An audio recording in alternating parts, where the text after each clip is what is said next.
I think I get to have the seminar, the part of the workshop really, which is the most fun. So we get to talk about the fact that the robots have arrived. I presented actually 3 years ago now, and I put this very same slide up, and the robots had arrived. But at the time I didn't say don't run for cover, I said do run for cover, because your jobs were probably going to be taken. And I still, frankly, think that's the case. However, at this point in time, I would say don't run for cover just yet.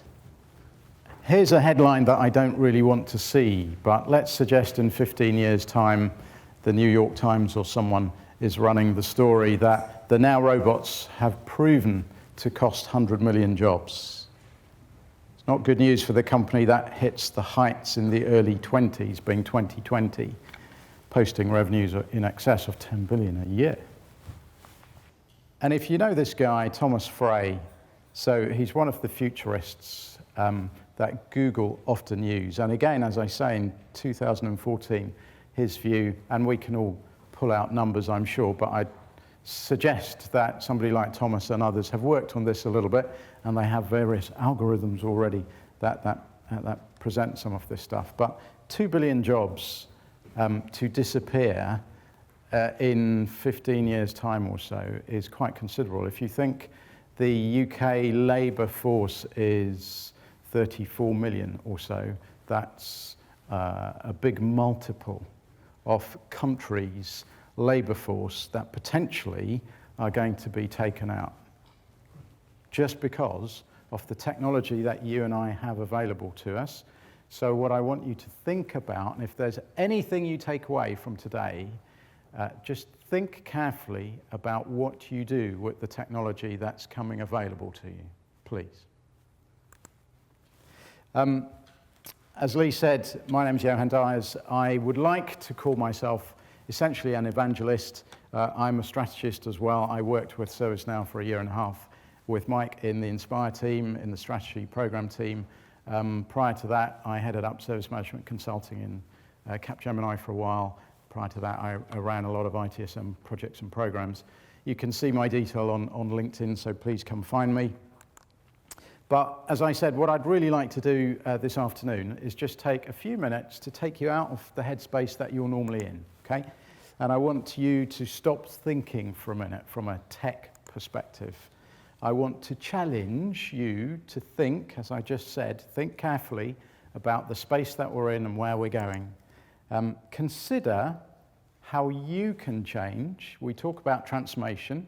Well, transformation starts with you, okay? And you model those behaviors. And I want to encourage you to dialogue. Let's start a dialogue and let's continue a dialogue. Okay, so it's a different, I'm not going to talk to you about the technology around robotics or automation or anything like that, because you've got eminent speakers who can do that better than I do. You guys do that on a daily basis. I'm not going to tell you what you already know, okay? But let me paint a slightly negative, maybe realistic scenario, and frankly, this is one that I and my wife had over the last couple of weeks. We've put the phone call in when finally I've gone through all the knowledge and everything else, and I can't get any answers. I've phoned the company, happened to be my mobile operator. So we live in a world where we've still got outsourced service. An anathema to me, frankly. I was there with organizations when they started outsourcing too many years ago now. And I have to say, yeah, much of that was done from a pure financial perspective, right? So it was balance sheet change pretty quickly, and there were some folks who did very, very well out of it. From a service perspective, I was cringing, because in the world of service, why would you outsource one of your most intimate relationships with your customer? Why would you do this? This makes no sense whatsoever. So please, as we're going through perhaps a change back from outsourced partners back in, we have the opportunity again, albeit we've kind of lost a few years, to actually pick up the intimacy of that customer relationship. I generalize, humor me, go with me a little bit, but you understand where I'm coming from. We have overworked customer service representatives We're expecting them to do more, know more, be more knowledgeable, be able to solve problems, first-time fixes, and all of those good things. But actually, we still incentivize not as well as we could. So we talk about the great behaviors that we want, but many of our organizations and companies don't actually put the incentive programs in rather than the number of calls or how long it took, to the customer outcome and the customer success. So my phone call didn't resolve anything, and it left me feeling very frustrated when frankly, and the answers I was getting that I've heard for too long is, oh, the system doesn't allow me to do that. Or the policy doesn't allow me to do that. I'm not allowed to do that. This is outrageous, really poor service, right? We shouldn't be tolerating that, not in this day. We shouldn't be tolerating that. Let me look at it from an organizational perspective. Quite often in that scenario, when we do have overworked service representatives or frontline staff, we suffer with an element of low morale. We would all like to provide great service to people. That, I think inherently, that's actually who we are. Okay, that's who we are as human beings. So everybody wants to do that, but they're actually not enabled, they're not empowered, they're actually restricted to do that. So consequently, we suffer, and we know that in the UK, our productivity is lower than many other countries in Europe, let alone the globe. We do have significant talent mobility, and we actually lack some of the skills that we need for the next few generations. Now, I hope you know there are many organizations now looking at training all of us in how to program code, or if you use ServiceNow, no code or low code. But that's where we're going, okay? Because that's the world that we're in, that's where we're going. So everybody will need to do this and understand this. But from where we are today, we truly have a lack of skills in our workforce to carry us into this next generation, where the new technologies can be truly brought to a point in time and space that actually delivers some great outcomes for everybody. Into that space, as I say, comes the robots. And I use the term very loosely. Please, I said, go with me for this, okay? We might call it AI, we might call it machine learning, we might call it robotic process automation, we might call it lots of other terminologies as well. So into that space, remember, of kind of negative customer service, negative employee satisfaction from both parties comes our robots. And the opportunity, of course, using that technology and that new capability is to turn it into a great scenario. Great scenario for everybody. Great customer service. We know, we have an inkling of the capability that we can bring to the front line, be it self-service, be it from a knowledge-centered perspective, however we do it, with good machine learning, good AI on a large mass of data, right? So we all understand that, otherwise we wouldn't be here. We know that we can actually automate the processes now, so such that actually, to some degree, we may not need those said third parties anymore, because previously we outsourced some of it simply because people could run the processes more cheaply. Yeah? But now we can automate it, so we kind of take the cost away. We've got always-on customer service representatives who don't flag, who don't need feeding, who don't even need talking to. And we have, and should have, better customer outcomes. And if you think I'm a naysayer, I'm not. I love the technology, I love the capability. For me, it is all about service, it really is. And Natalia, thank you, you said that earlier on, it's all about the service. Don't worry about the efficiencies, they are there, but it is all about the service. And hold on to that one.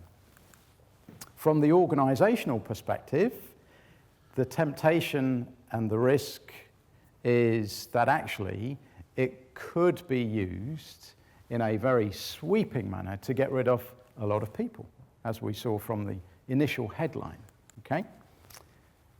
It will generate higher productivity. That's a big tick in the box for the CFO, the CEO sitting there. From a talent mobility, the robots aren't going to go anywhere. Actually, there won't be a problem with future skills, in theory, because we can teach the robot everything. Or they can actually go and learn it all. They can suck us dry from a human perspective of what we do today, some of which we'll do well, and they can ditch the stuff that we do really badly. And they can just repeat that and improve it. So actually, they can learn everything that we can do today. That's the logic of the argument, yeah? So we're developing a really interesting societal concept, are we not? Last year, Dell did a bit of research. They talked to just under 4,000 senior leaders in large, medium-sized organizations across the globe. And they were looking at the relationships, the human relationships and the machine relationships. And one of their conclusions was actually stronger human partnerships, human-machine partnerships, will result in stronger human-human partnerships and relationships, which is kind of interesting. If you look at one of the MIT pieces of work that they did as well, you know, they're all talking about it will actually be better when humans and machines start to work together and collaborate. 82% believe humans and machines will work together in an integrated teams within the next 5 years. I can go with that. Feels about right. 42% think offloading undesirable tasks to machines will increase the satisfaction. I can go with that as well. 93%, however, are currently battling with becoming a digital business. Now, let's assume that you won't be able to exploit AI technologies until you've done some, at least, of your digital business transformation. Okay? Kind of obvious statement. But if AI needs to sit on top of a platform that can already do the basics in a digital world. But many of our organizations are struggling with that one, and we know that, and you guys know that very well.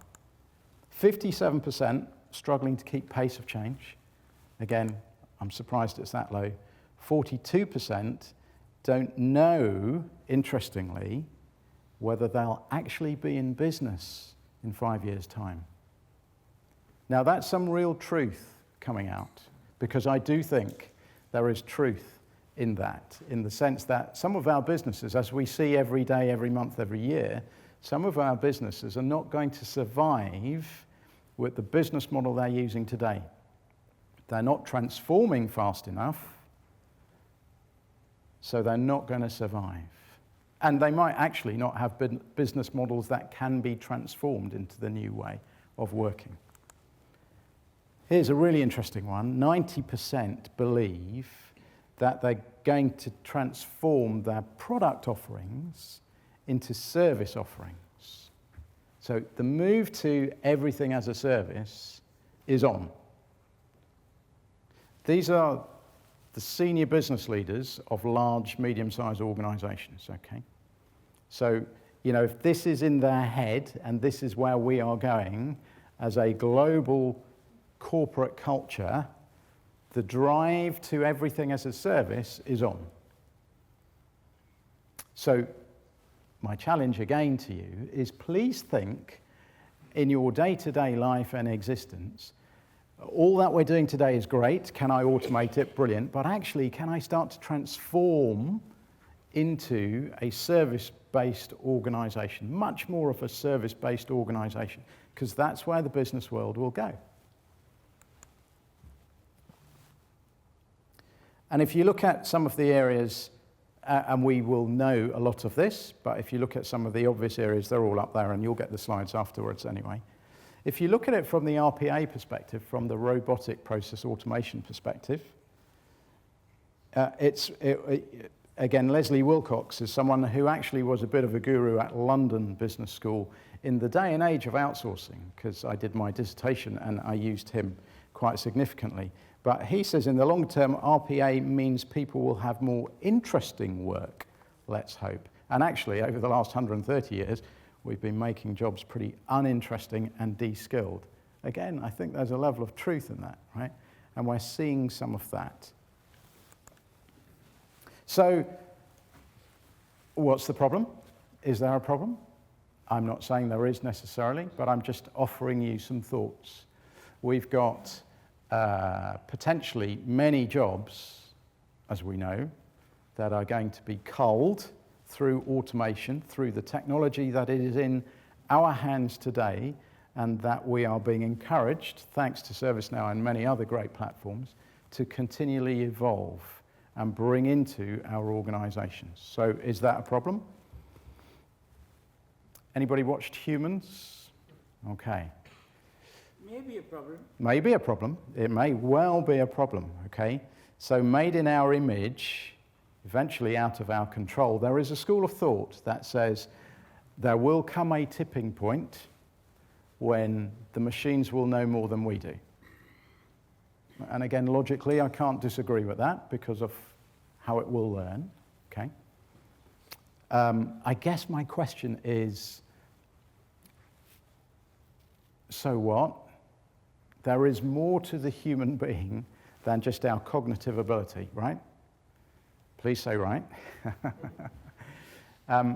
So we're going to have to work this out. And I tell my kids that, you know, the next generation coming through is truly going to have to work this out, because the blurring of the human and the machine is happening before our very eyes. And it's generating in society levels of fear, we know that, levels of skepticism, because whilst you and I live in the world in which we do, we must remember that we are actually a small proportion of society as a whole, okay? And there is a significant degree of skepticism in where some of the technologies could take us, will take us. And therefore, we meet and will meet more and more levels of resistance. And it falls on us to ask ourselves the question. Remember I said, I want you to think, okay? What type of society do we want? We know the capabilities of stuff coming through, but let's just step outside of that, right? And do the great thing that human beings do, which is just think about different scenarios. Not just from a head perspective, that's my point. Not just from a cognitive. Just because we can doesn't mean we should.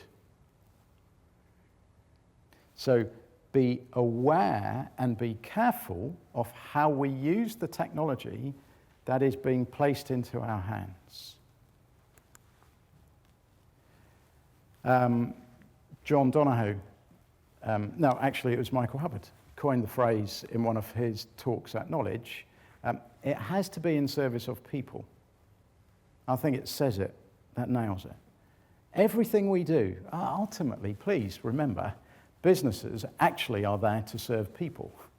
Whether it's the shareholders, hopefully it's the customers, hopefully it's the staff and the community and families, and let's remember what business is about, actually, okay? So all that we do and all that we are from a corporate perspective must be in service of people and in service of others. It's all about service. You know, I've grown in the world of service for 30 years plus, and every year I go around it again and I go, no, but it all boils down to service.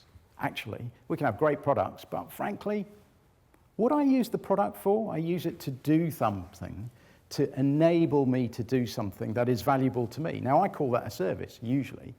It's rare in my world that I buy a product just to put on the shelf, just to look at. It's rare. On the odd occasion, I might have a nice piece of art or whatever, but it's rare. Usually, the product I buy enables me to do something, go somewhere from A to B, or watch something, or be entertained, or something that is of service. So it's all about service, but service is about people, and people is about each other. Now, let's just please remember, again, if we need principles, concepts, something you stick on the wall, something you stick in your head, I don't care where you put it. Let's just remind ourselves from a framework of community, this is what it's about, okay? And let that be a guiding force in all that we do with this great technology that comes down the line. You know, we do live, I truly, truly believe we live in the dawn of a new era. We are currently pioneers. Well, I think we're still pioneers in the world of the new technologies. Clearly we are. In 100 years' time, it's going to be interesting to see what the history books say. They might be going through continued evolutions, but we are, and we know that the last 20 years has been amazing by way of the amount of technological innovation, right? So we're still living. We're living in the dawn of a new era, and I call this a service revolution. Because we've got capabilities and technologies that are being given to us to transform what we do into services. The question is how? What does that mean? What's valuable? What does that mean for us as an organization? How should we think differently? The organization is only a collection of you and I, only a collection of human beings. Sometimes I wonder, I see too many organizations that leave their human brains at the door and their hearts even more. We are humans, right? It's not just that we have capability in our head. We have many other dimensions to us. So what we do with the capability that is being presented to us is up to us, but we need to have guiding principles and frameworks. And for me, it's all about service. Service is all about people, and people actually are all about each other. So, to lead in this new era of great responsibility, massive opportunity and massive change, okay, all of us, I think, need to look at a few focus areas. For me, heart-centered leadership. We speak about leaders who we recognize are really great leaders, but actually many of them, we've talked about it for many years, will have a high degree of probably emotional intelligence and other intelligences as well, okay? So it's not just all about what we could do at balance sheets in an organizational perspective. It's not all about efficiencies. That's not the only thing we're looking at. So the time is here, if it always has been, frankly, but it is absolutely here to be in touch with what it is to be human, to be in touch with our emotional side, our heart-centered leadership as well, okay? And not be afraid of that. What did I miss out?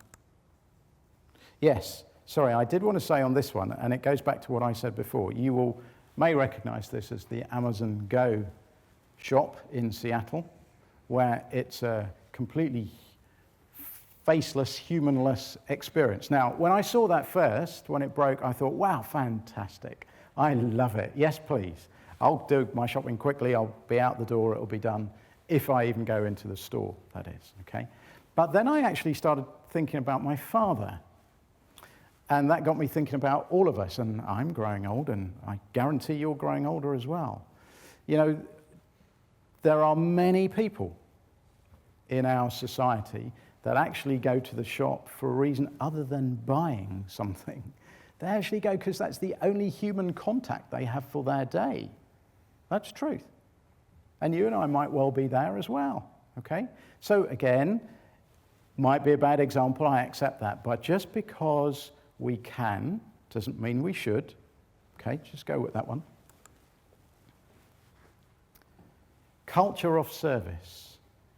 Please, I would encourage all of you, you understand what it is to talk about service. Please stop talking about IT and technology and DevOps and gizmos. I don't care. I really don't care. I'm a consumer of yours.